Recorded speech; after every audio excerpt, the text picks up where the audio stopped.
Hi guys, today we're going to be looking at a question on forces. In an experiment, a crate of mass 8.5 kgs, lying stationary on a rough horizontal table, is connected to a mass hanger by means of a light and extendable string passing over a frictionless pulley as shown in the diagram below. Mass pieces are added to the mass hanger and the acceleration of the crate is measured.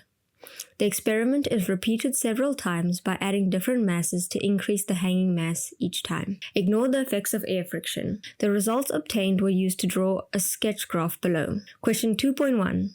Define the term static friction. So, this is just a definition that you can learn, and it's easy 2 marks. Definition is, static friction is the force that opposes the tendency of motion of a stationary object, and it is parallel to the surface of the object. Question 2.2. Draw a labeled free body diagram showing all the horizontal forces acting on the crate just before it starts moving. So we can say that this is our crate. The horizontal forces that act on it would be, since it's a rough horizontal table, we would have static friction, as this is before it starts moving, and due to the mass on the hanger, we would have tension in the opposite direction. Question 2.3.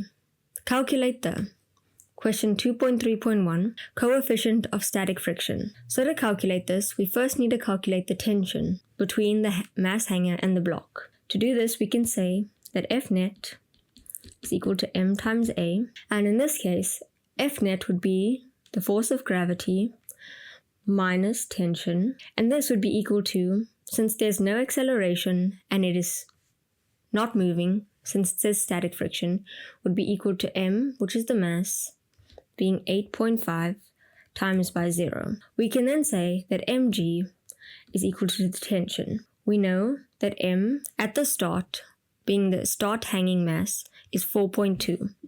So we can say 4.2 times by 9.8 is equal to T. And if we plug all of that into the calculator, we get T to be equal to 41,16 newtons. We can then take our tension to figure out the friction force, the stationary friction force. We can say that the tension, this is for the 8.5 kg block, minus the static friction is equal to M times A, and in this case our M is 8.5 times by 0. We then know our tension value being 41,16 minus Fs is equal to 0. So these two are equal. When we rearrange, we get Fs to be equal to 41,16 newtons. And Fs is essentially the coefficient of static friction times by the normal force.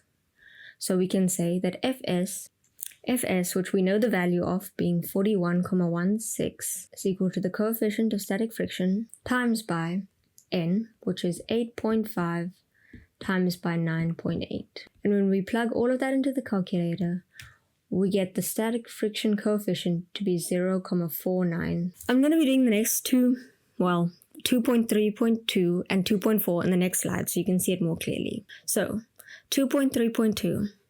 Calculate the magnitude of the acceleration represented by y on the graph if the coefficient of kinetic friction between the crate and the table is 0.4. So, if we know that the coefficient of kinetic friction is 0.4, we can use the equation F net is equal to M times A, and the tension would be, and then minus kinetic friction is equal to mass times acceleration. We can then plug in the values that we have. We have T, which we don't know yet because the mass of the hanger has changed.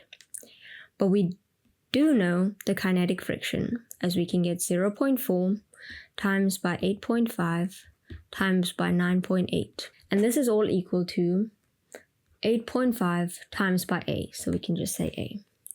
We can then tidy up a little bit and we can get T. This will be our now equation 1. We then need to calculate a second equation for T. By doing this, we can use the mass of the hanger. We can say that mg minus T of the hanger, as we now do not know, we have a different mass, is equal to M times A. We then have at y, the mass of the hanger is 7.4.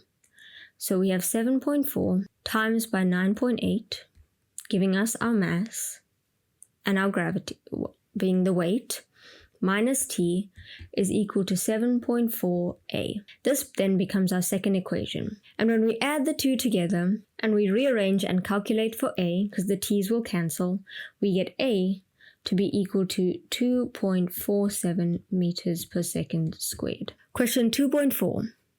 A 5 kg block is now placed inside the crate and the experiment is repeated. How will this affect the maximum static friction force now experienced by the crate?